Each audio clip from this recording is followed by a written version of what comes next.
Boom, boom, boom. And we'll give everybody just a second to stretch their legs and wander on into the stream. And here we go, man. Tom, I can't believe we're sitting Wednesday, January 22nd in the year 2025. Holy cow, man. It's crazy. Time's flying by, dude. Like the Yeah. season, we're moving to the draft, we're moving to free agency, and we still have conference championships this weekend. We got a lot we got to get to, man. Yeah, it's crazy. The whole year went by super fast. Off season, preseason, the season. I kept telling you, don't rush it, and it happened anyway. It did, yeah. Now we're sitting here on the sidelines. What is up, Broncos country? You're not on the sidelines. You are officially in the game. It's Wednesday night. It's MHI. He's Thomas Hall. Scott Kennedy on the ones and twos. Yours truly, Luke Patterson, taking you through it. It's a Wednesday night. It's MHI. Welcome in and welcome all. We're in an odd point in the season, Tom. I know I missed last week. I appreciate Dylan subbing in during a difficult week for me. Let's just say that. So I missed you last week. We didn't really get to react, you and me, to the Buffalo Bills outcome. I didn't see a blowout coming, Tom. I mean, we're getting to some Bills leftovers here. We've got some news of the day to get to with Pat Surtain. We're going to talk about pending free agents, mock drafts, meets expectations, doesn't meet expectations. We've got the whole offseason to go through a whole list of the gambit. But before we do, Tom, talk to me a little bit about Bills Broncos. We were texting, you and I, just a little bit before and after during the game. I think we were both a little grouchy about it, but 31-7, I didn't see that coming, especially after the Broncos offense goes down the field and scores a hell of a touchdown in the first drive. Yeah, I mean, it looked to me like the few weaknesses that were kind of present throughout the year here and there all kind of came together in that one game. I mean, dropped passes for one. I mean, we saw that earlier in the season. There was a few issues with that through the season. Tough to stop the run. You know, it was just kind of of all the things that could go wrong, kind of went wrong in that game. And the Bills, took advantage of those weaknesses. And I mean, they're a good team, and the Broncos had a good season, and, hopefully they can fill those spots where they need to and make a real run next year. Well, this is how you know time is flying by. It's how you know we're into a new calendar year, if you will. Our guy, David, Big Papa Bear's coming in here, and I don't see a prediction for a record for 2025 yet, all right? We saved those. And, David, we really appreciate all of your support every show. Good evening, Broncos country. Let's go, Bo. David, I'm looking forward to next year, right? I think it was right around July when you made your official prediction or so. So stick to it, man, and I'm hoping that it's bigger than a 12-win season, huh? That'd be nice. 13 wins, 14 wins. I wonder what that would be like. Look, we've got a ton that we got to get to in this show, including Pat Surtain. What are his odds of winning the AP Defensive Player of the Year? Well, they're pretty high, considering he just won Defensive Player of the Year for two different award committees, if you will, within the last 2 days. We'll talk PS2. The Broncos have 13 pending free agents, if you will, that will either be re-signed by the team or they'll test free agency. We'll get into those names. I also want to ask you, Tom, and kind of go through it. Maybe a meets expectations and doesn't meet expectations for many circuits of the Broncos, whether it's players, offense, coaches, GM. We can go through the gambit of the 2024 season, but we got a lot we got to get to. So let's say hello to some of the folks. And I know David definitely kicked us off, but Dylan, again, thanks for subbing in for me last Wednesday night. Guys, you can always catch one of these pods, whether it's Monday, Tuesday, Wednesday, Thursday, Friday, Saturday, Sunday. That's right. Every single day, tune into these airwaves, 6 p.m. Mountain, Broncos country. We have your back. Mike S. coming in here, thinking about Alabama and Florida, right? And Atlanta, Georgia. We're talking Scott's neck of the woods a little bit. Some interesting weather in our country right now, Mike. Hopefully you're staying warm down there in Alabama, and hopefully everybody in the South is getting some good use out of the snow, Tom. I know you're on the East Coast. You certainly know what snow's like. And then growing up on a farm, you definitely know what it's like working in the snow. What does Thomas Hall like to do to enjoy the snow? Are you a skier? Are you a snowboarder? Do you like hot chocolate? Talk to me, Tom. I used to ski, and then I went to snowboarding after I tore my MCL, but I haven't been in almost 15 years. So I really don't do anything in the snow anymore. Like I told you earlier, I'm in the middle of trying to remodel my kitchen, so I'm not even getting out in the snow that we do have. But it has been bitter cold here. It was 7 below last night. And Wow. before that, it was about 2 below. So it's been bitter cold here, which is not fun to do anything in, I don't think. No, same here, man. It's about 22 degrees right now, and it's feeling warm here in Roxborough, Colorado, if you will. It's been so damn cold, like you. The negatives at night. I'm going out to start the wife's car. Right, we've got a 1-car garage, so I keep my truck in the garage. It actually fits in there, which I'm happy about. But go start up the car a little bit. Maybe leave one of those pipes on leak furthest away. You know, and just try to make sure nobody has any frozen pipes. I hear you, man. I haven't been skiing or snowboarding in a long time. I think I'm moving more towards the warmer weather sports, right? Snorkeling, scuba diving, things like that. Here's something I do in the snow. I shovel it. I shovel a lot of it. I don't know, man. I could never get into the snow blower either. Like maybe I'm just not there yet, right? I'm still young. I'm relatively healthy. So moving some snow doesn't bother me, especially when I work from home, right? It's actually good to get out there. You can bring the dogs out there, have a cold pop, do what you got to do. Just like our guy David Yonkin, always coming in big. $4.99 super here on YouTube, MHI Wednesday night. So you two were not a big fan of the number 12 pick on Bo Nix. What's your opinion now? Hashtag 11-6, hashtag 12-6. Well, David, I'm going to take this first of all. I was not high on Bo Nix coming into the draft. I was ecstatic when the Broncos picked him at number 12, Tom. And if you remember, and I try to remind us all, right? I just needed a quarterback. I needed one. I didn't like Michael Penix, right? Jaden Daniels was always my number one. Always my number one. And then I liked J.J. McCarthy too, right? I mean, the book is still out on a ton of these quarterbacks, and Michael Penix did particularly well at the end of the year, right? It sounds like Kirk Cousins may be moving out of Atlanta. It's just one of those things, man, where I couldn't be happier that we're not talking about the quarterback position in the Broncos offseason, Dave. That's where I'm at. I'm pumped that we don't have to worry about the head coach. I'm pumped that we don't have to worry about, do they draft a quarterback? Do they sign a quarterback? Now, they're going to have to figure out what they're going to do in free agency in the draft, considering Zach Wilson and Jarrett Stidham are both pending free agents. Tom, you look back, you reflect. How did you feel the day that Bo was drafted versus how you feel today, January 22nd, 2025? Yeah, I wasn't down on Bo Nix. I just didn't know if he would be ready to step in right away. You know, based on what I'd seen a few games that I'd watched, I was like, well, you know, he may not be ready day one, which would just prolong the inevitable of waiting around for Bo Nix to take over the franchise. But he didn't. I mean, he didn't need any time. He stepped right in, and got on the job training, so to speak, and trial by fire, and he really surpassed any expectations I had for him in his rookie year. So I'm pleased. I was pleased. I didn't really, I mean, when they drafted him, I was glad they drafted a quarterback. I just didn't know how he was going to do. And turns out he did great. I'm a huge fan of Bo Nix now, huge fan. And I think, to answer your last question, I don't think if they don't have at least a 2-game win improvement, I think it'll be a disappointment. I completely agree with you. And I would add, we really hadn't seen Bo flinch, so to speak. Yeah. I mean, he made mistakes. He turned the football over. There were fumbles, there were interceptions, but there was also growth. And I got to be honest, Dave, excuse me, when I saw the Broncos start 0-2, man, I really didn't get a good feeling about the team. I thought we were seeing a rookie quarterback struggle with his head coach and play caller, and they still are. But you saw a ton of growth very quickly with Bo, and I think that's a credit to Bo a little bit more than it is to Sean. And I say that because I think Sean's play calling can complement Bo a lot better. Now, the Broncos aren't going to be in cap hell next year, so to speak, right? I mean, they're going to have a little bit more maneuverability, if you will. I think it's going to be roughly 32 mil on the books, dead cap, guessing wise. You can read an article. Bob Morris has one up over at milehighhuddle.com about it. But Bo Nix, man, exceeds expectations. I'm thrilled that we don't have to fight and scream over which quarterback we want this draft or which free agent QB we need to overspend on. Absolutely. And the thing that I like the most about Bo Nix really is his mentality to getting better and improving. And you saw it. I mean, he's a hard worker, and he has the mental makeup to go out there and continue to get better. And that's what I thought impressed me the most, because a lot of rookies, they don't have it.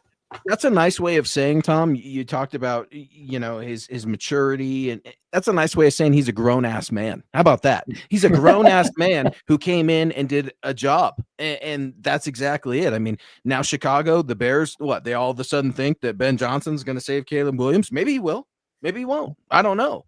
But I thought it was interesting when Ben Johnson's coming in. He's like, yeah, we're going to, build the offense with Caleb in mind. I thought that's odd. Your number one overall pick, like Caleb in mind, you should build the offense all around him if he's your guy. But Yeah. I mean, it's Chicago, the coaching cycles, the hires. We're going to get into that and more. Vance Joseph, when is that domino going to fall, right?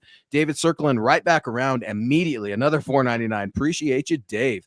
Peyton and Peyton are on the clock. Fans are excited. Yeah. Tell him, Dave. Tell him, Tom. Tell him, Scott. Georgie. How about Georgie? What's the status of George Payton with the Denver Broncos right now? There was a time we thought when Sean would come in, that means George is out. Not so fast. No, the fans should be excited because they need to go into the draft for a few key pieces, right? To really put this team over the top. And so far, I mean, I know George Payton, the reason why everyone was down on the Russell Wilson, the Randy Gregory signing, that kind of stuff. But he's hit on some pretty nice draft choices. So you got What's your favorite George Payton draft pick? And I think I know where you're going to go with this. And you can't say pass rusher. All right. I was going with Pat Surtain. I mean, he's already probably defensive player of the year. We'll get into that later. Only in his first few years is already 2-time All-Pro. I mean, you can't ask for a better pick at a premium position than what he did with that pick. It was incredible. You're exactly right. He hit a home run, right? And you're constantly just trying to find these guys that people are overlooking at the Senior Bowl, at the Shrine Game. And Quinn Miners, Jonathan Cooper, there's a couple to add to Pat Surtain, right? And last I checked, all three have contract extensions that they were able to get worked out this last season too. So we're going to get into Pat Surtain in just a second. But, speaking of underdogs and trying to find those underdogs, Underdog is the place to play if you're a sports fan looking to win money while watching sports. Join over 5 million fans who are already playing on Underdog. With their pick'em game, you can win money by making entries with your favorite players. Compete against other players just by selecting higher or lower on 2 or more player stats, and you can win up to 1,000 times your money. Turn every touchdown into a win with Underdog. With their champs game, you could win up to 1,000 times your money just by choosing higher or lower on players' stats like passing yards, interceptions, touchdowns, and much more. Every dog deserves a second chance, and with Underdog Rescues, you can get your money back and receive a promo if an early injury causes your entry to lose. Boom, guys, download the Underdog app today. Use code MHuddle to get up to $1,000 in bonus cash instantly. Again, download the Underdog app today. Use our code MHuddle to get up to $1,000 in bonus cash instantly. Every player, every touchdown, just select higher or lower on Underdog. Must be 18 plus, 19 plus Alabama, Nebraska, 19 plus in Colorado for some games, 21 plus Massachusetts and Arizona, and present in a state where Underdog Fantasy operates. Terms apply. Void in Colorado. Concerned with your play, call 1-800-GAMBLER or visit ncpgambling.org. Arizona's 1-800-NEXT-STEP or text next-step to 53342. New York, call the 24/7 Hope line at 1-877-8 Hope NY or text Hope NY. Boom. It is Wednesday night. He is Thomas Hall. I'm Luke Patterson. Scott Kennedy with us as always. If you'd like to reach out to Tom, please do so on X. That's at Thomas Hall NFL. Yours truly at Luke Patterson LP and at Scout Kennedy. Extra. Read all about it. Head on over to milehighhuddle.com. Chad Jensen has an article up right now. Broncos cornerback Pat Surtain II garners Defensive Player of the Year honors from Pro Football Writers of America and the 101 Awards. I think we've all been a member of Pro Football Writers of America at some point, right? We've all done that vote. Pretty cool when you start to see some of the, not only the committees, but the publications really giving an overwhelming response to your guy, to our guy, Pat Surtain. Does that automatically make him still the favorite, the front runner for the AP Defensive Player of the Year? Because, Tom, you've been on this for the last few weeks. The NFL honor ceremonies, February 6th, it's still coming down the road. We have to wait just a little bit longer. Do you expect Pat Surtain to win the Defensive Player of the Year? I do. And the reason why I say that is over the last 10 years, only one time has the AP not selected the same player that the Pro Football Writers Association have selected out of the last 10 times. So I think it's a pretty solid choice. to go with him. But the other thing, the second thing too, is there wasn't anybody else that was overwhelming in stats, right? Like when Champ Bailey didn't win Defensive Player of the Year when he should have back in the day, 2006, there was one guy that had pretty good overwhelming stats who ended up winning it. There isn't that this year. There's just everybody's kind of, did their thing. There's not like a 22 sack season or anything like that. So he's got a really good shot. And I would be surprised if he didn't win it now at this point, now that the vote came in for this award. Yeah, it's starting to add up. You're exactly right. And I didn't know the history. I mean, only 1 out of 10. That was the outlier that didn't get the award. You got to be feeling pretty good if you're Pat Surtain, right? I mean, already named a Pro Bowl starter, first team All Pro this year, and then you're still the front leader for Defensive Player of the Year. I absolutely love it. Now, I did think of you, Tom, when I was reading Chad's article. Chad had mentioned that Pat Surtain, as you well know, would be the first Denver Bronco to covet the award since one Randy Gradishar in 1978. I was talking to my dad before the show started, and we were talking about Pat Surtain and Randy Gradishar and that stat line I just gave you. And my dad had asked me, he's like, Vaughn didn't win it? And I had to think, I'm like, no, Vaughn didn't win it. Super Bowl 50 MVP. He'll always have that. You'll never take it away from him. The beautiful sacks, arguably a Hall of Famer. It's just interesting that between 1978 and 2025, I mean, Pat Surtain, he's on the verge of making history.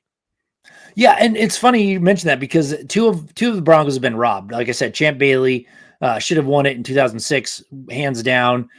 Best cornerback season of all time, shouldn't have garnered that, and then Von Miller as well. But it's funny because I go back and I look at some of these seasons for folks, and I'm surprised sometimes that the Broncos don't even get votes. Like the season for Carl Mecklenburg should have been at least in the running back in, I think it was 89, and then Simon Fletcher was another one who didn't even make a Pro Bowl. Should have been at least in the discussion for Defensive Player of the Year 91, I believe.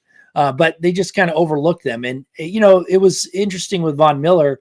I mean, Khalil Mack got it when he shouldn't have. I mean, it was one game that put him over the top against, our terrible right tackle back then who gave up 5 sacks in a single game. And, it kind of put him over the top. But Von Miller had a better all-around year. I completely agree. And it's so weird because I go back into the Google machine, right? And I Google 2006 Defensive Player of the Year. It was Jason Taylor, and he was with the Jets. The Jets. Yeah, I mean, I thought he was with Miami still, but yeah, he won it. He had a good season. Don't get me wrong; it wasn't the best defensive pass rushing season ever. So okay, I see like pictures of him in a Jets jersey, and that's what the article pulled up. I don't know if it was with the Jets, maybe it wasn't, but I think he's still with the Dolphins. Yeah, I don't remember that season, if that makes you feel any better. I mean, like it's interesting, man. Pat Surtain, he is on the verge of making history. Hot damn, it makes me feel really good about George, Greg, and Sean getting Pat Surtain locked down to a contract extension before this happened. Talk about timing and why timing could be everything. You look at Jonathan Cooper got a nice extension. Quinn Miners got a nice extension. They backed up the Brinks truck for Pat Surtain. Your guy, Nick Bonito, has to be next in line, right? I mean, it's time to feed that big cat. I just can't commend the front office enough for getting ahead of some of these things. It's so obvious when you see Pat Surtain, right? He's a can't-miss generational talent. Now he's the best cornerback in all of professional football. I think we just have to give George Payton and Greg Penner their flowers because the Penner ownership, Walton Penner ownership, I should say, has spared zero expense, Tom. Yeah, and I think they'll start negotiating now with Bonito pretty soon because they couldn't until the season was over. So there was no point in even trying. But I think they'll probably start to do it now, knowing that, they don't want him to get away. They drafted him. They developed him. He turned into a good pass rusher, and he's done everything that's needed to be done. So I think they'll probably, try and work something out with him. But I think they're sitting in a good spot, even though they still have a ton of dead cap. They're still sitting in a good spot with free agency. They can take care of their own. They can fill a few pieces through free agency in the draft. But I'll tell you, I wrote an article about it, but there has to be a couple in-house young guys that step up and fill roles because they still have quite a few spots that, with pending free agents, probably not going to resign, that they have to trust that those guys that they picked are able to develop and step up. And we can get into it here in just a little bit. There are about 13 that I've got my eyes on, or a list that I at least made. And I know Broncos country has a mental list, right? Of I want him back. No, I could pass on him. Let's do an upgrade here. Maybe that's a rookie there. I mean, these are things that I'd be shocked if Sean's still on vacation, if I'm being honest. Right. I think you heard it in the end of the year presser, right? From Sean, you heard it from George, you heard it from Greg. They sounds like they had to kick a Bo out of the building. This is what it sounded like. I mean, Bo's ready to get back to work. I'm sure he's pissed. I'm sure Sean Payton's pissed. I'm sure a lot of those guys aren't too thrilled with the way the season ended. And that makes me happy. It makes me happy that Bo Nix is pissed off right now. It makes me happy that Sean Payton hopefully cut his vacation short. These guys should be hungry. They've got a bad taste in their mouth. And I think that they learned something from the Buffalo Bills, a wild card playoff blowout. What could they have learned?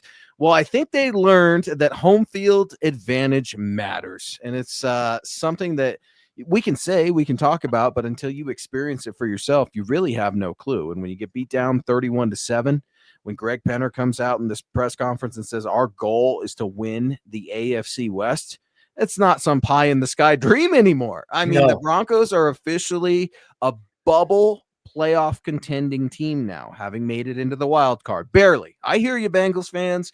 Barely. The Broncos barely made it in, but they did make it in, and it was significant.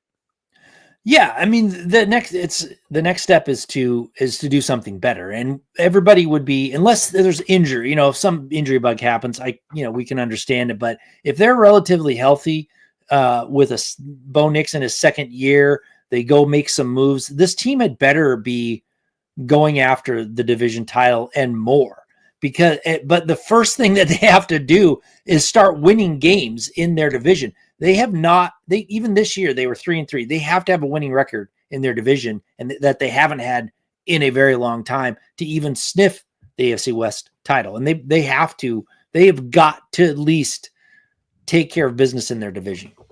I see everybody talking mock draft in the chat here. I suppose we would be ignorant, right? Negligent if we didn't bring that up a little bit. Look, it's still a little early for me. I know you've got, the experts like Nick Kendall out there who's been scouting since last August.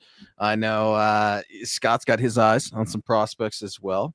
I'm poking around a little bit. I'm not sure my travel schedule's this winter, but I've heard some rumors, and it's not a hot rumor. It's not juicy. You don't need to per source me on X or anything like that, right? Ashton, what's his name? Boise State. Ashton Jenkins. Yeah, some guy, maybe you heard of him. Another Bronco, orange and blue, up there for the Heisman race. That guy. Yeah, Greg Penner likes him a lot. That's what I'm hearing. And who the hell doesn't? I do too. Yeah. Shocking. It'd be like if Jerry Jones liked him. Oh, Jerry Jones, Cowboys are going to go draft Genty with Coach Prime. No. Look, we all like this guy. We all know the Broncos need a running back. I'm not sure what the plan is because they need more than just one running back. Tom, as you know, Javonte Williams, he's probably not coming back, right? He's one of those 13 free agents that I keep referencing, and I don't think that Javonte I think he's seen his best days in Denver. I'm sure he'll get picked up by another team. I'm sure his NFL career will continue. But talking about a running back and where the Broncos are currently picking, what are they, 20? Are they currently number 20 overall? 20. Yep. Good Lord. How are you going to trade up to get this Boise State running back? I mean, you're sitting at 20 and we're still going to give away stuff. I mean, at a certain point, the Broncos need to start accumulating some things. If they want to go get this beautiful hybrid running back from Boise State, they're going to have to give up a lot to go get him. Yeah, and they shouldn't. I mean, they're at a point now where they have to build their depth because that was, I think, the big lacking pieces. If any of their starters were to go down, I think they had a huge gap between. And then I also think that they've got too many really skill players that they need, wide receiver, tight end, and running back, to really try and mortgage their draft to go up and get one guy. So I understand why you would want it, but there's a lot of good running backs in this draft from what I'm hearing. Yeah. So why go up to target one guy? If he falls to 20, awesome. Or if he falls within reach, it doesn't cost you much, fine. But, there's many other needs that can be filled in that first round without having to, go up for him. Yeah, where did they get Javonte? Round number 2, pick 35, right? I mean, you can find, and round 2, folks, is not a bad place to be picked. I mean, the first 3 rounds are premium rounds for for crying out loud, I almost cursed there. Yeah, the Broncos have a lot. They have a lot of holes, and I hear everybody, man. We all want him, right? He'd look great in orange and blue. He already does. Free agency, they're going to have to split this up, right? They're going to have to address the running back position in free agency and the draft, just like some other positions. And let's go through it, right? We're talking about key free agents this offseason, Javonte Williams being one of them, and we'll go offense, then we'll go defense. Little Jordan Humphrey, I'm good passing on little Jordan Humphrey. What say you, Tom? Well, I'll just say it right now. If every one of those 13 leave, I would not lose any sleep over it. Now, are you kidding? Cody Barton? There's a couple I would like to have around, but if they couldn't keep him, they decided not to overpay to keep that player, I wouldn't lose any sleep over it. But there are a few. You go through the list, I'll tell you if I want them. But yeah, little Jordan Humphrey, I'm fine with him walking. I'm fine with Javonte walking. Okay, yeah. So I've got 13 guys written down, and I've got 6 circled that I want to keep. So I want to keep half, and I know that that's too many, right? Because these guys, the contracts and the cap, and I get it. So Javonte, pass. Cody Barton. I think he was exposed as part of the problem, so I'm fine with him walking away. Whoa. Cody Barton, gonna let him walk, man. I may push back on that a little bit. I thought Cody Barton did an exceptional job coming in for Alex Singleton after his early season-ending injury. Cody Barton, man, I think he played a hand in winning a few games, if I'm being honest, in addition to playing a hand and losing some. I look at it as a whole more than just Cody Barton, because Justin Sternad's on this list too. I just talked about Alex Singleton. He's coming off of an injury. You can't just go clean the entire linebacking room out in one off season, can you? I mean, George doesn't like drafting linebackers, and every linebacker he drafts, he turns into an edge rusher. So, I push back not so much for the player, but for the state of the union, if you will, for the linebacker position, because I don't know what the hell they're going to do. I've been screaming about it for 6 years now. Like, it's time to invest and grow a linebacker, an inside linebacker, for crying out loud. Yeah, well, you might see 2 completely different faces in inside linebacker next year. Sternad, I don't think they're going to keep Sternad. I think Barton is probably walking, and Singleton's trying to come back from a ACL tear at 31 years old. You may see 2 new fresh faces starting. Holy cow. So then what, do they flip-flop Drew Sanders? Yeah, outside rusher, outside linebacker. Maybe we move you back inside now. I mean, it's crazy. And yeah, Justin Sternad was next on my list. I mean, a guy I would be okay leaving. I don't have him circled as a guy, so I've got him as a walk. Lil Jordan Humphrey, I think we're both on walk, right? DJ Jones, I got to keep DJ Jones. I liked Big DJ. I loved his motor. Don't get me wrong, Malcolm Roach played very well also. But DJ Jones, what say you? Would you try to keep defensive lineman DJ Jones? I would if the price was right, but I don't care if he leaves. He's one of those guys that it would be nice to have, but don't break the bank trying to keep him. I think you've got Malcolm Roach, who was definitely overperformed. And don't forget about Wazirike. After his suspension, I didn't think he would ever play a down of football again. They brought him back. They worked him into the lineup. They like him. He's got perfect size and athleticism to be a defensive lineman who can be disruptive. So keep an eye on him. They may think that he's going to take that next step. Yeah, San Francisco, he played his 3rd season in Denver, coming over from San Fran in 2021 was his last season with the Niners. And then, he'll be turning 30 this next year too. So maybe that's a good one. What are you going to do with the punter? You want Riley Dixon back, or do we want to start all over, or do you even care? I want him back. Actually, it's funny because that's the one that I was like, that's it's weird to say I want to keep a punter out of all of these. But yeah, I would totally keep Dixon. He had a really good season. In fact, he dropped more punts that were down at the 1 than any other punter. And that's why isn't he a Pro Bowler? I don't know. They probably look at net yardage, but if you think about that, that's 6 times that the opposing offense had to go the entire field. And that's like 8% of the team score a touchdown there. 8% out of the last, however many drives there have been. That's a pretty good punting job, I thought. So yeah, it's significant. It plays into your strength of your team. At least what has been is the defense, right? So I like that. Riley Dixon. Yeah, and I don't want to start over. I keep him as well. I don't want to start over and deal with a rookie or hold tryouts or anything Right. else. And remember, Sean will bring in a left-handed or left-footed kicker for training camp. He does it every year. He does it not so much for a competition, but he does it so his returners, his Pro Bowl returner, Marvin Mims, can get used to a different spin, right? Because there are a few left-handed punters in the league. We'll go starters and then we can get some backups in there. I like Michael Burton to come back. I thought he was an unsuspecting guy. I think you could get him probably on another cheap 1-year deal where it's not going to break a lot of the bank. Michael Burton was a lot of this team's offense the last few weeks of football, and that's not good if you're Sean Payton. But I appreciate the fullback's efforts, and I give love to my guy. I want Michael Burton back. I'd be okay if he walked. I'd be really upset if he went to the Chargers, right? Like coming over from the Chiefs or go to the Raiders and do what you're going to do there. I don't really give a gee whiz. But the 3 teams in the AFC West, man, it's not like I'm saying Michael Burton, man, he's going to come back to haunt this Denver defense if you don't sign this fullback. But no, he was a complimentary piece. And you know what it is? As I'm talking myself into it, I think Bo likes him. I think Bo likes Michael Burton as a target. Yeah. Well, I'll tell you, the thing about Michael Burton to me, is he kind of served his purpose. Mm-hmm. He came from a championship team. He helped change the culture. He was part of that. So I think, as a fullback, he contributed, but if they want to go with a younger fullback, they don't need that kind of mentality any longer, as they've already seemed to have changed the culture.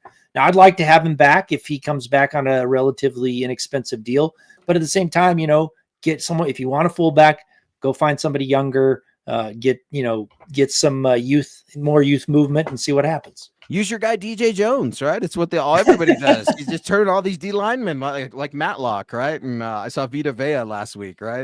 That fullback role or whatever. I mean, we've seen that for years and years, right? In generations, you just throw a big guy, the fridge, right? Perry. I think about that. Here's why I'm going to tell you why you need Michael Burton back. You may not want him back. You'd be all right if he came back. I'm going to tell you why you need him. You know why? Because you don't have a tight end. You don't even have a backup tight end. And I don't want to hear about Lucas Kroll. All right. I'm sorry. I don't want to. I love the name. It's my government name, right? But I don't want to hear about it.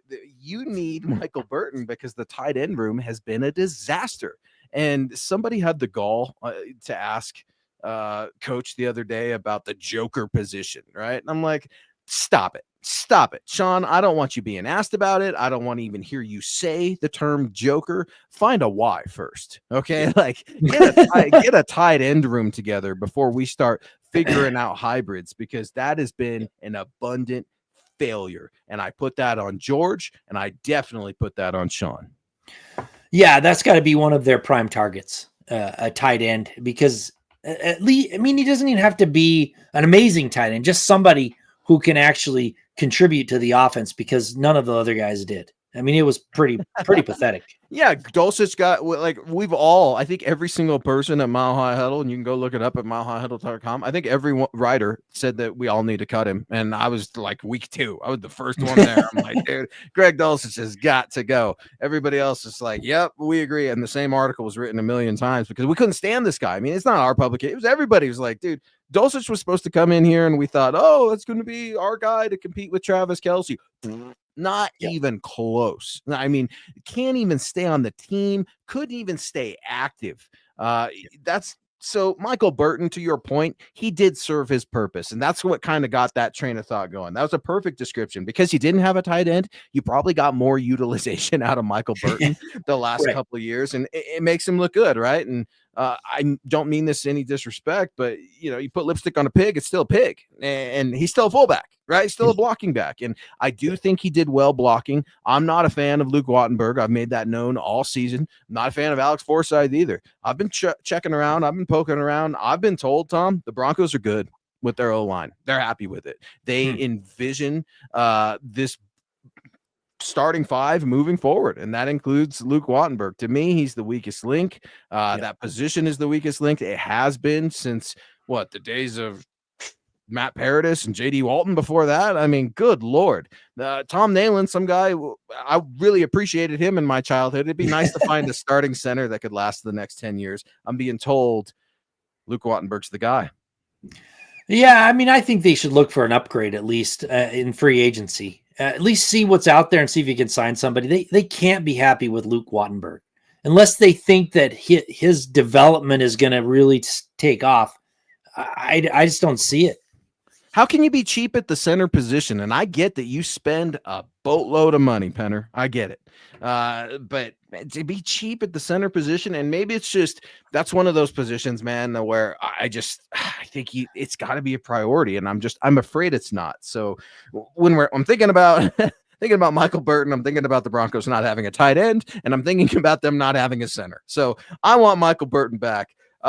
Speaking of offensive line, how about Quinn Bailey? Right, backup offensive lineman has been in Denver for a spell now. You get used to some of these backup offensive linemen as they usually have to fill in for guys, and we did see a little rotation here or there, some combination changes, but the Broncos were pretty damn healthy this last year, Tom, and they were pounding their chest a little bit. And Sean specifically at the end of the year presser saying, we went from damn near last in the league in health to number 2. And it's like, wow, that you referenced it constantly on this show every Wednesday night. Quinn Bailey, we didn't see a lot of him because the Broncos are so healthy. What do you do with these supplemental backup offensive linemen? How do you grade them? Well, Quinn Bailey was injured. He was lost for the season, unfortunately. He was on IR, but I liked him before because he was very versatile. He was able to play both guard spots and a tackle position. So when he was healthy, they brought him in. The year before, they brought him in as the extra lineman all the time. You're right. I like him. I just forgot. Don't know. I don't know if he was hurt. Healed up from his injury. You're right, Tom. I'm looking it up. I completely forgot. Out of sight, out of mind. I mean, July 31st, suffered an ankle injury during training camp. So we didn't see him all year. No. But I liked him last year. It just depends on how he heals up. But again, it's another one of those players that I don't care if they leave. Like, it wouldn't be nice to have him back, but if he walks, you find another extra lineman who's versatile, who can play multiple positions. That's Palczewski right now. Palczewski was playing guard and playing right tackle, so he's got some versatility. Yeah, and he did quite well when he was playing right tackle, right? I'm trying to remember which games he was playing. It was early, right? Because McGlinchey got hurt, and then he was back by the Saints game. I remember that. The Thursday night football game, he came back. And Roy Osborne, my guy, dude, happy healing and recovering. Roy had a minor procedure done last week, and I'm thinking about you, Roy. And Roy's staying cold up there in the Dakotas as well, man. I know what that's like up there, man. I got family up there. It's no joke. I think sometimes it gets colder here in the Rocky Mountains, and then you look at the weather report from Minnesota, North Dakota, South Dakota, right? Some of those northern states, if you will. And I haven't forgot about my Florida folks down there, Alabama, Georgia. Enjoy some snow, folks. Make some snow angels. Do what you got to do. Yeah, I'm with you. Quinn Bailey, what's the health look like? I'm sure that's being monitored. How about Matt Pert, offensive tackle depth? Yeah, I mean, he was brought in to, be one of those guys just in case, they might try and re-sign him just to have that kind of experienced insurance if someone goes down. But, another one that, hey, if he walks, he walks. I don't really care. Yeah, exactly. Well, and we're waiting for the big domino with Vance Joseph, right? There hasn't been a ton of coaching changes. Obviously, the Broncos are going to have to hire a new special teams coach, right? After letting their guy go. I saw, Bob today in Slack app was saying he may follow the Jets lead, right? And maybe you see the special teams coach here. Was it Kotwicka? Was that his last name? Ben Kotwicka? Yeah. Yeah, maybe you see him go to the New York Jets with Aaron Glenn. That's hard to say. I know everybody's wondering about the defensive coordinator. It's so hard to figure out who to hire as a special teams coach, Tom, because I'm not very plugged in with special teams units or up and coming coaches or, any of that. So I don't have like an up and coming coach for you. Right. A lot of folks in Broncos country like to assume that if Vance Joseph takes a head coaching gig, or if he leaves the Broncos for a different position or what have you, that Jim Leonard will be an excellent DC. And that may be. But it takes time, right? And look at VJ. VJ is a very experienced defensive coordinator, a defensive play caller. He is still figuring it out. He's getting better. But those vulnerabilities, something he did so well all season, adapting and overcoming, I feel like the defense utterly failed against the Bills. Oh I yeah. mean, and the offense did too. Do not get me wrong. This is on Sean, right? Because Sean hired VJ. VJ didn't bring himself back to Denver. But to see them, getting a little after each other on the sideline, I don't like that either. It's a bad look. Yeah.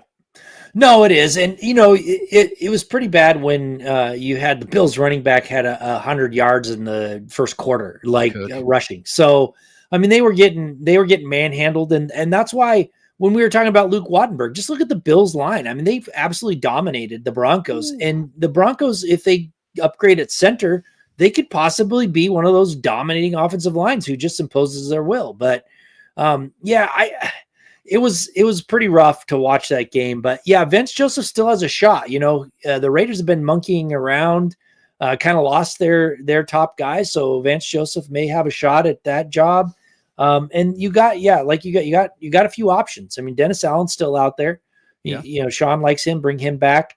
If he wants to wait for Jim Leonard, there's an old timer there that might want to keep the seat warm for him as he kind of grows. One of Sean's old buddies that's a defensive assistant or whatever they're calling him now.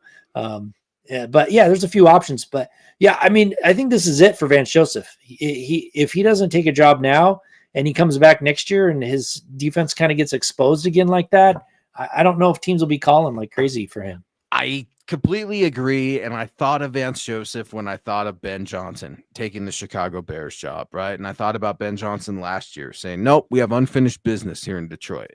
You can't keep doing it year after year, right? Because sooner or later, time's passing you on. And the world is marching by and you're still here and everybody else is here.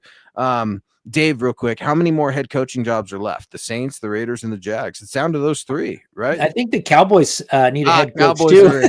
Yeah, right. Let's talk about the Cowboy Coach Prime. What do you think about that? I can tell you a lot of folks in Colorado are nervous. They're not very happy about some of these rumblings. I don't know if I have an opinion on it one way or another. I think we all saw this sort of coming. What do I mean by that? Shador and Travis are gone. Why would Prime stay? Yeah. And maybe that's just me. I don't know Prime. I've never met him. I've never talked to him. I'm sure he would kick me out of his press conferences too. But I think it's one of these deals with him where the man wanted to do something with his family, something special. And what's wrong with that? There's nothing wrong with that. Do it. You brought Colorado a ton of revenue, a ton of money. You made them a relevant program again. Now, if you got the big dog wins that you said you were going to get, that's a different conversation, right? And we could get critical, but Dion has been very successful here in Boulder. I wouldn't have a problem if he went to Dallas. I do think it's probable. I said it on this show for the entire season. Shador go to Dallas and Coach Prime. I think that's easy, low-hanging fruit. I think it's probable. Yeah, man, I would hate to go work for Jerry Jones. That guy he keeps getting more crazy by the day, I think. I mean, good Lord. I don't know. I mean, I know Dion has some history in Dallas and, played for him for a while, won some Super Bowls, but man, I don't know. Jerry Jones he just does not seem to be on his game anymore. No. And Coach Prime always is. And what do I mean by that? I think he likes conflict, Coach Prime. I think he likes to challenge it. And maybe that's an intriguing aspect of the job for Prime, right? I mean, he knows Jerry. He knows how awful Jerry is. There's everybody. If you know Tom, Prime knows, and I think about the Big Tuna, right? I think about Bill Parcells, Sean's guy, right? Sean's predecessor, if you will, from the coaching tree of the Big Tuna. How did Bill Parcells, to get along down there? Can you imagine a meeting with those two? And, Jimmy Johnson, obviously, it always comes back to Jimmy, right? And Jerry's dissatisfaction with Jimmy, if you will.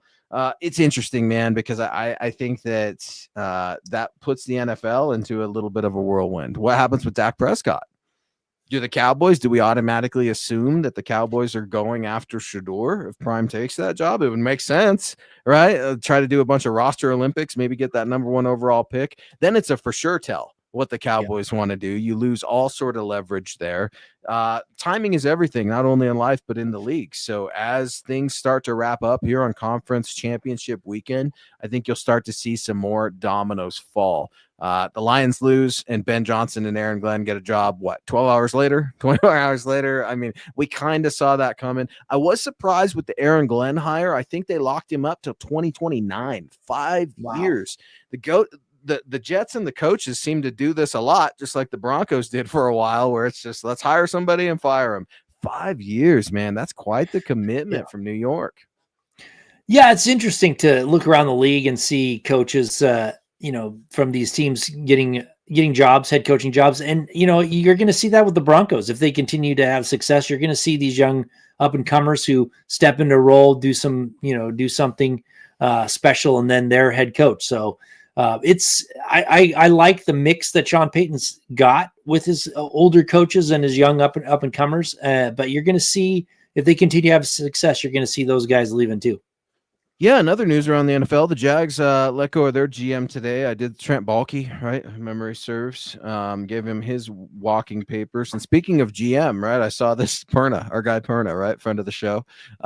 He had a funny thing over on X where he was just like, the Raiders hiring some guy with last name Spytech, the name Spy in it. I'm not surprised Tom Brady's a part of it. And Brady, obviously a minority owner or majority owner. I don't even know. He owns part of the Raiders, and I don't give a gee whiz. So the Raiders did hire Buccaneers John Spytech as their new GM. I didn't know this. I saw this in the Slack app today, which is like our internal MHH communications, if you will. Was Spytech a member of the Broncos in some sort of fashion, Tom? What do you know? I think he was, but I don't recall. I think I heard that he was had some role back in the day, maybe in 2015, but I can't remember. Yeah, I'm reading some articles here, and they've got him listed as being with the Broncos, but they're not specifically saying. Maybe he was a Southwest area scout in 2013, national scout 2014 and 2015. So gotcha. A familiar name in the AFC West, a familiar name in the NFL. It'll be interesting to see what the Raiders do. I think, man, it's quiet out there, right? Were they waiting for the GM in Las Vegas before they start making some moves? I know Kellen Moore, offensive coordinator for the Eagles, right? He said he was going to wait until after the conference championship or after the Super Bowl, one of those, to interview, if you will. Man, there's not a lot left out there in terms of vacancies, and there's not a lot of chatter when it comes to Vance Joseph. If you had to put money on it, would you say Vance Joseph is the Broncos defensive coordinator in 2025?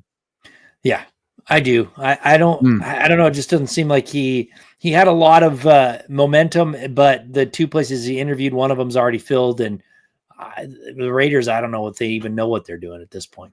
Doesn't it? I could see it. The Raiders hiring Vance Joseph. I could see it. It makes sense. It makes total sense. Although they just had a defensive guy in Antonio Pierce, right? Sometimes you see teams flip-flop, and we are talking about a Davis here, right? And Mark Davis, son of the great late Al Davis, if I have to say it. So sometimes you see teams want to go from offense, want to go from defense. It would make sense. It does look like yeah, man, Vance Joseph, when you said that, I got disappointed. And I don't want to be disappointed, Tom. I don't want to sit here and get after Vance Joseph like we did last year and 4 years ago and, this week and this today for the game. I don't want to do that. I really don't. But, man, it was weird to see Sean and VJ kind of getting after each other. They looked super frustrated. Now, I did have to tell my wife, and I was watching it with my wife, watch it with my little girl. I'm like, sometimes that's how men communicate with each other, for better or worse. I'm not saying it's the best thing in the world, but we're animals, folks. That's all we are. We're animals. And I don't know about you, Tom, but I've been frustrated before, and I have raised my voice. And I've always regretted it. It's never the right way to handle anything. Yelling, screaming, it does absolutely nothing, right? Makes your ears turn off. But neither guy was listening to the other. VJ looked so pissed at Sean. Sean looked disgusted with Vance. And it's just kind of, it's not a bunch to do of nothing, but I think there's something there. It just shows a little bit of a crack in the armor, if you will. I don't think Sean's contemplating firing VJ. Otherwise, he would have done that before he fired the special teams coach, right? Yeah, well, you have to remember, too. So when Sean Payton was hired, he's hired late. Vance Joseph was kind of the only guy left to hire for defensive coordinator. My guy Rex was right there with those veneer. Okay, the only realistic option. But think about it. No, so after that Miami game, Sean Payton had a list, and your guy was on it. He He was was on going to it. fire Vance Joseph, and your boy Ryan there was on that list of who they were going to bring in next, and he gave him another chance. So Vance Joseph was always been kind of on thin ice, and he was making up for it with his defense earlier in the year. His defense played really well, but you started to see the levee started to break a little bit here and there, and then that debacle against the Bills. And I think Sean, it's like with Russell Wilson, he didn't have any patience for Russell Wilson, and I think that patience is being tested with Sean, with Vance Joseph too, because there was never a real solid link between those two. It's always been kind of tenuous. So I don't think he's going to fire him, but if he's back next year and there's an awful couple games where the defense doesn't play well, I would not be surprised to see him look elsewhere. And I'm trying to like feverishly go through Google. I don't know what contracts look like for OCs and DCs and stuff, right? I mean, like, is it a yearly evaluation kind of a thing? Is it, you get a couple years on the books, we'll meet with you at the end of the year. I mean, it's kind of interesting, right? And I'm not trying to run VJ out of town, but I think I'm willing to explore some options and see if there's a better option out there. I don't know if that's right to do when you have a guy on staff. If I'm being honest, I think that's shitty, right? If you already have somebody on staff and you're trying to poach somebody else to take their job, well, if you don't like them that much, then you should have just gotten rid of them and gone for the full hiring process anyway, right? But this is a crazy world that we live in. It's all about winning. Sean said it the other day at the end of the presser. It's all about winning in this league. Yeah. And make no mistake, folks, these men will do they'll surprise you on what they're willing to do, right? To win games. We see it in documentaries, we see it every Sunday, every Saturday. So I'm with you, man. I think Vance is going to be back unless the Raiders hire him. And I could see that. I could see a swing from the Raiders because I don't even know if you're in Las Vegas, who are you rooting for? Are you rooting for Prime?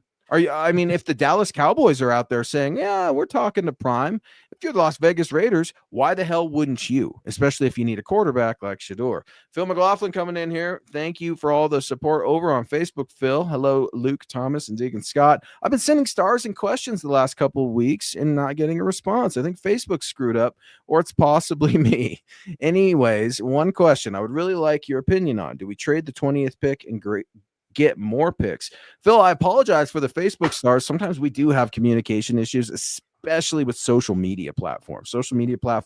Very tricky. We all have to deal with that. We'll be sure to always look out for your comments, man, and we always appreciate your support. So I apologize, and thank you for tuning into MHI. No, I don't think that the Broncos trade the number 20 overall pick and go down. I think that Sean can't help himself. He's so impatient as a human being and as a play caller. He's going to go get an offensive guy immediately at number 20 if he doesn't trade up to go get one.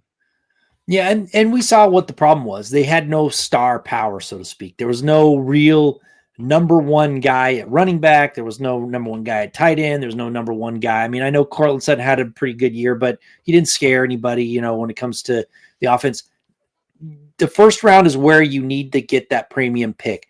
If you trade back, out of the first round to accumulate more picks, you're just getting more depth, which what they need, and someone might surprise. But the first round is where you get that premium pick. They need a premium pick at a skill position. I think they stay there, possibly move up a little bit if they target a guy not too far. I don't see them trading back unless everybody that they wanted was gone, right? If the first round fell exactly the opposite the way they thought, then possibly. But they got to get a premium pick, and it usually happens in the first round. Yeah, if all their guys are gone and they're trading down, I think that's a failure on the scouting department, because that means that every one of your guys are gone. I mean, what, 10, 15? We're talking, how many prospects are we looking at the number 20? And you're saying they're all gone? There might be something wrong with the scouting department. That's not the trajectory we're on. We're just giving George his flowers for PS2, for Quinn, for some of these guys, Jonathan Cooper. You look at what Sean has done since he's been here, and Nick Benito, obviously, being one of those guys as well. And the Marvin Mims thing, that was a little bit of a head scratcher for a couple seasons, and we're trying to figure that out. And here we go, Pro Bowl returner. You mentioned Courtland Sutton. He hit all three of his incentives at $500K each, right? He had a career year. He's due to make $14 million in 2025. That's going to make him the 22nd highest paid wide receiver. I got that from Kliss. All right.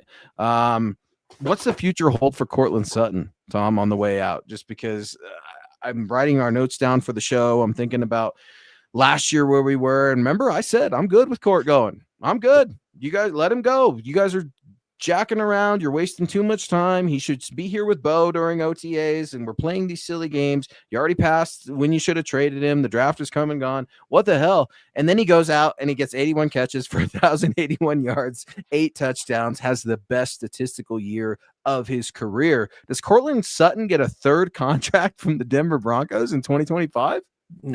No, he's going to play out his contract, and then he'll probably get a, sign on somewhere else for a couple years and then right off into the sunset. But yeah, I think he's earned enough to be here next year, but I don't think that he's a long-term option for the Broncos. I think that's it for his contract. I think he's done enough to make his value go up for the trade a little bit, huh? I'm still right where I was last year, and I'm not moving, baby. How about that? I am not moving.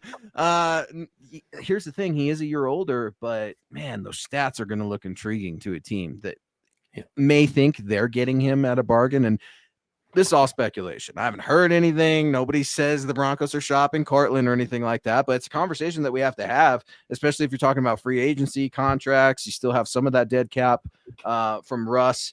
It's tough. It's really tough with Cortland, because I say that, and then I think, who's going to replace him as the true number one in that room, the true X? It's not Troy Franklin.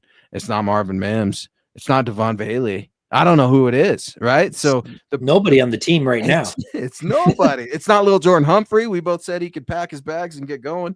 So yeah, I don't know if that means wide receiver is potentially a first-round pick. I think it could be a little rich. Hard to say. It's just so tough when it comes to Cortland. And what does Cortland want? Does Cortland want to stay here in Denver? Maybe. I think it's probably a little bit more enticing now that you finally tasted a playoff game for the first time in your career. Now, it was a blowout, and I'm sure Cortland wasn't happy about it either. But I appreciated Cortland's effort this last year. Healthy, pretty consistent. One of Bo's favorite targets, obviously.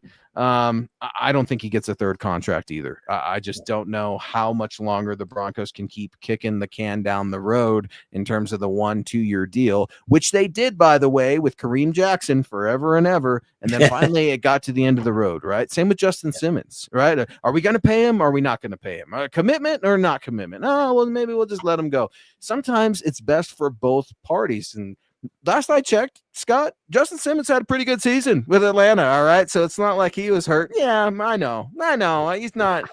He's not Sean Taylor. Okay. But he's doing just fine as an NFL starter. He found a home. He found a team that appreciated him. I don't know what his future holds. The point is, sometimes it's best for both parties to try something new.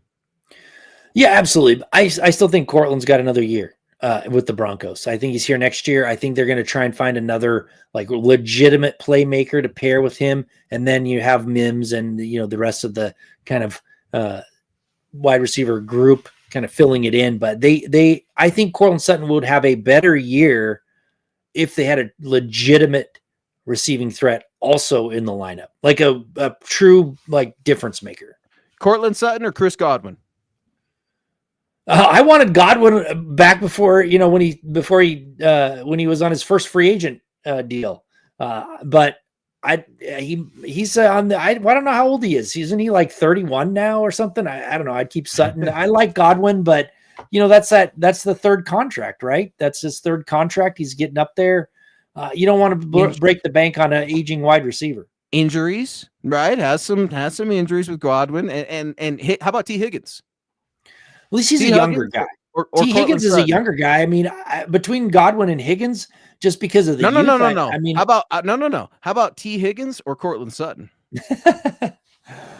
Yeah, I mean, I would like to have a young wide receiver kind of grow with Bo Nix. So if T. Higgins, if you had to get T. Higgins, but you had to lose Sutton, I'd be okay with it, just because you have a younger guy to kind of continue that career arc with Bo Nix. Where Sutton is kind of at the end of his career. And you're right. And I would agree with that. And I would say too, Cortland Sutton has been more consistent than T. Higgins. I feel like, and he's played with Bo, right? So you do have that consistency in that 1 year. This has been up at milehighhuddle.com for a little while now. Chase weighing in, put Cortland Sutton in a trade package for Garrett Wilson. Man, I think the Jets are going to want a lot for Garrett Wilson, and I don't want to give up anything. If anything, I would rather be sellers with some of these guys than buyers. I'm out on Garrett Wilson. I think the price is too steep. I would rather start over with a rookie, if I'm being honest, and that has more to do with the Denver Broncos' current state of affairs than it does the New York Jets or Garrett Wilson. Yeah, I'm with you. The Broncos have to go out and they've tried to draft a wide receiver and they just keep missing. I mean, Jerry Jeudy was supposed to be the next big thing, and he's in Cleveland now and had a decent year, but the Broncos have to hit on a wide receiver here pretty soon in the draft. I mean, they have to. So I would prefer to try and get one in the first round if you can, or first or second. And, again, have that rookie start to grow with Bo Nix and have a good combo for several years down the road. Thank God we don't have to talk about quarterback anymore, right? Oh, backup quarterback maybe. Zach Wilson, Jarrett Stidham. Who do you want? Who do you keep? Maybe we'll get into that a little bit next Wednesday. Maybe start over and you just kind of get a new backup quarterback in. It's hard to say. I'm just relieved that we don't have to go on the hunt for a first-round quarterback or go scouting after one or try to pay $1 million and bazillion dollars for one in free agency. You've got your head coach. You've got your quarterback. You have a team that is on the rise. They are not completed. They are still loading. If you have that loading bar, we all hate that loading bar. What would you say the percentage is at for the Broncos? Assuming 100% is you make a Super Bowl. Not necessarily you win, but loading bar, what percentage would you say the Broncos are at sitting here today, Wednesday, January 22nd? 75. Wow, that is really close, and that should get folks really excited. Tom, I'm excited you give that number, man. You're pretty conservative when it comes to the Denver Broncos and the holes that they have, and sometimes I'm pie in the sky guy, right? And I just want to attach to everything. I think I would say 65, maybe 60. They're there. They're getting closer. And that is exciting, guys. You can catch us every Wednesday night, MHI, here at 6 p.m. Mountain. We've got a podcast every single day this week, as always, Monday through Sunday, right? Monday through Monday. We are always rocking with you guys. You can head on over to milehighhuddle.com. We've got all of our written content rocking and rolling. We would appreciate if everybody gave Tom a follow at Thomas Hall NFL. Yours truly a follow at Luke Patterson LP, and Scott Kennedy at Scout Kennedy. If you'd like to reach out to us on X or social media, please do so. Another fun show, Tom. I really needed this, man. I've been having a stressful couple of weeks, a stressful month, if I'm being honest, and I'm always able to get away from my phone. I'm able to get away from the crap, all the outside noise, and come here for 1 hour with you, Scott, and Broncos country, and always puts me and sets me back to center. So thank you. Yeah, thank you for being here. I'm happy, man. I missed you last week. It's always fun doing the show with you, and even though the Broncos season's over, we still have plenty to talk about coming up, man. We got the free agency coming up. We got the draft coming up. It's, we're never at really a spot where we don't have anything to talk about. So no, we're always rocking and rolling. On the way out, who's in the Super Bowl? What do you like this weekend? Oh God, man, I hope it's not the Chiefs. I just keep saying that. Just please don't be the Chiefs. I hope the Bills beat them. And then after that, I don't really care. I mean, I never root for another team. I only root for the Broncos, but I do root against certain teams, Chiefs being one of them. Yeah, right. It's go Bills, go Commanders. I'm picking Chiefs, Eagles in the Super Bowl again, right? I don't trust this Philly team at all. I think Philly could get caught. I really do. But what's going on with the refs in Kansas City? You and me both know. That is crazy. Guys, we appreciate you so much. Be good to each other. Stay warm, stay safe, and all this crazy weather. And we'll rock and roll next Wednesday, 6 p.m. Mountain on these airwaves. Broncos country into the offseason. This is the way. This is the way.